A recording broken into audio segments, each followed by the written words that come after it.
Hello and welcome to News Centre. I'm Parikshit Luthra. Bangladesh is now effectively a one-party state. The Awami League, led by Sheikh Hasina, who won a fourth consecutive term, secured 75% of the parliament seats.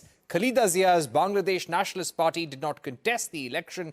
Jatiya Party, the second largest party, won 11 seats in places where Awami League did not contest. Historically, the Jatiya Party have had a working relationship with the Awami League. A majority of the independents who won are Awami League leaders. Both India and China have congratulated Sheikh Hasina on her victory. However, the United States and United Nations voiced concerns over the violence that took place on the polling day in Bangladesh and also in the run-up to the elections. Washington said that the elections were not free and fair and also highlighted non-participation of opposition parties. However, the US added that it will continue partnering with the nation. The UN also flagged arbitrary detention of opposition leaders and urged the Sheikh Hasina government to renew its commitment towards democracy.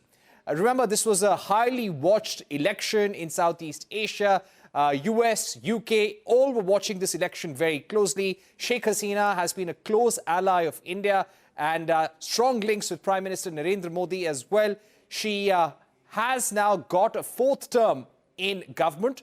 Of course, there were a lot of concerns about the poll process. US, UK saying that this poll process had several irregularities, non-participation. Many of the political leaders had been jailed as well.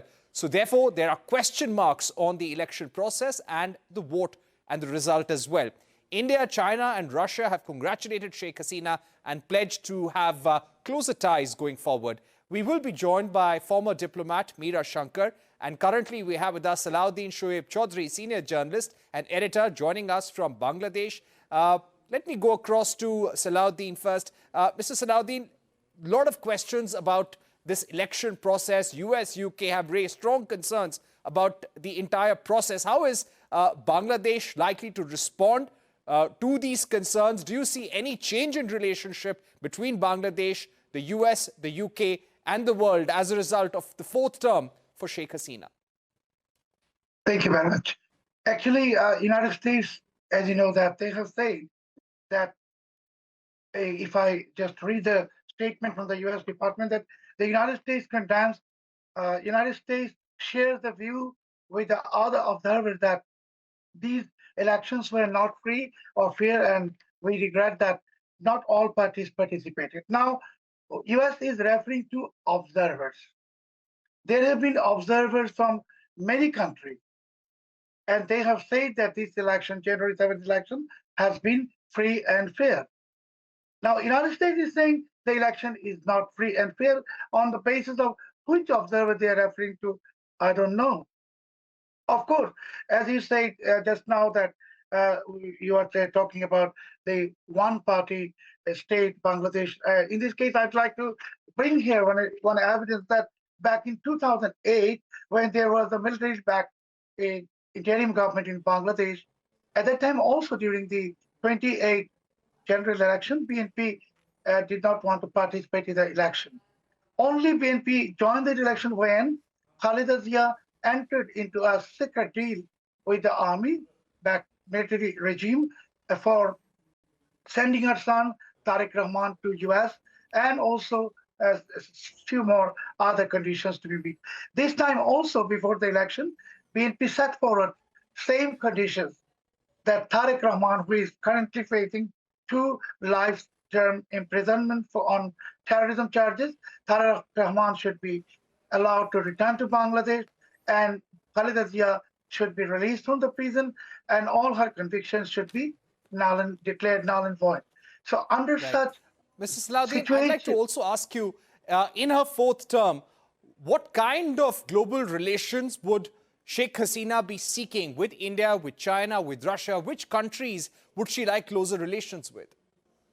Yeah, Sheikh Hasina, for Bangladesh, our constitution says friendship to all, allies to none. So for Sheikh Hasina, whichever country is not hostile towards Bangladesh, we are also, of course, we are trying to have relations with those countries. And I don't personally believe that Bangladesh relations with US is going to deteriorate. No, it will be continuing. Of course, US may have some observations. Even in today's statement, US State Department says that they are looking forward to working with Bangladesh.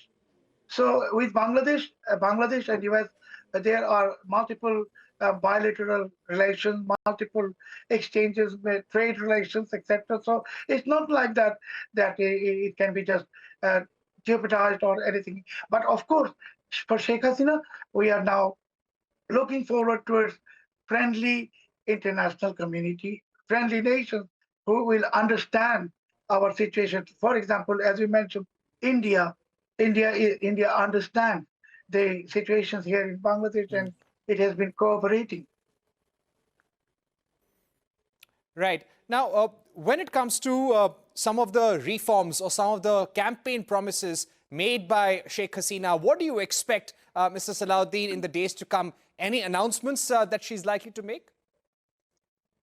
One thing I would like to firmly believe from Sheikh Hasina, she said she is going to be very tough on terrorism. And this is something she is going to do. But when she says she is going to be tough on corruption, I don't know. Actually, I don't want to make a comment right now because during the last 15 years, we really didn't see anything effective against corruption, despite the fact there have been series of allegations of corruption against various people. But against terrorism, yes, Sheikh Hasina is going to be very tough on terrorism, religious extremism, and also I believe that she will do something for the protection of the rights of religious minorities. All right, Mr. Salahuddin, thank you very much for joining us on the program. We're heading into a short break here on News Center, but coming up, we will be discussing the budget expectations. EY's Amarpal Chadha, partner for the Direct Tax Division, and Kunal Choudhury, partner for Indirect Tax Division, joining us to speak about what the Aam Aadmi and the industry can expect from Budget 2024.